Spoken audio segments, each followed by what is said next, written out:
पुढील 3 दिवस गुजरात, गोवा, कर्नाटक आणि केरळ किनारपट्टीला अतिवृष्टीचा इशारा दिला गेलाय। हा पाऊस 6 ते 7 दिवस सुरू राहण्याची शक्यता आहे, तर आगामी 2 ते 3 दिवसांमध्ये केरळमध्ये मान्सूनचं आगमन होईल असा अंदाज आहे। केरळ आणि मध्य महाराष्ट्राला आज पावसाचा रेड अलर्ट जारी केलेला आहे।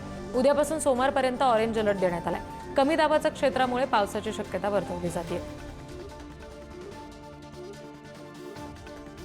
हवामान विभागाकडून पुणे शहरासह जिल्ह्याला पावसाचा रेड अलर्ट जारी करण्यात आलाय।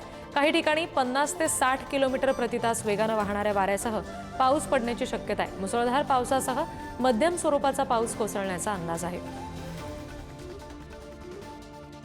कडक उन्हामध्ये होरपळण्याऐवजी मराठवाड्याला अवकाळी पावसानं सध्या झोडपलंय। गेल्या 22 दिवसांमध्ये अपेक्षित सरासरीच्या तब्बल 7 पट अधिक म्हणजे 714% जास्त पाऊस झालाय, तर छत्रपती संभाजीनगर जिल्ह्यातील सर्वाधिक 785% इतक्या पावसाची नोंद झाली।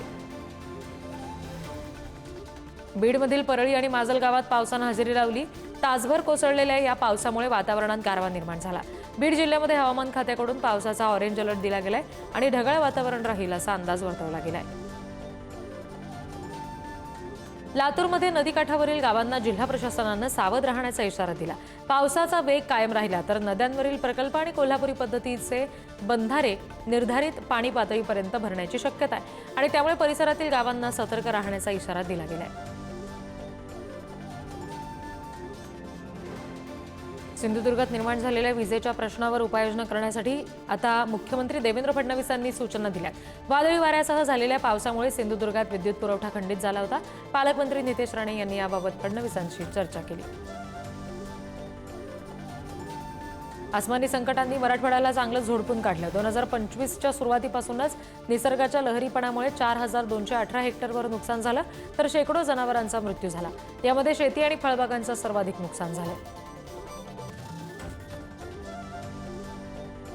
पश्चिम विदर्भामध्ये अवकाळी पावसामुळे शेतीचं प्रचंड नुकसान झालं। एप्रिल महिन्यामध्ये 3243 हेक्टर शेतीचं नुकसान झालं, तर मे महिन्याच्या 18 दिवसांमध्ये 12000 हेक्टर पिकाचं नुकसान झालं।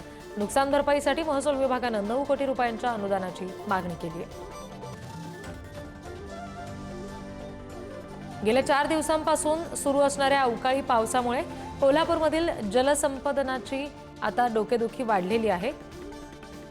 अवकाळी पाऊस लवकर सुरू झाल्यामुळे यंदा राधानगरी धरणामध्ये मागच्या वर्षीपेक्षा तब्बल 1.5 टीएमसी जास्त पाणी शिल्लक आहे। वाढीव पाण्याचं नियोजन करताना जलसंपदा अधिकाऱ्यांना तारेवरची कसरत करावी लागते।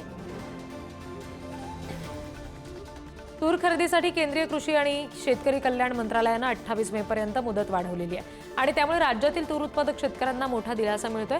पणन मंत्री जयकुमार रावल यांनी ही सगळी माहिती दिली आहे।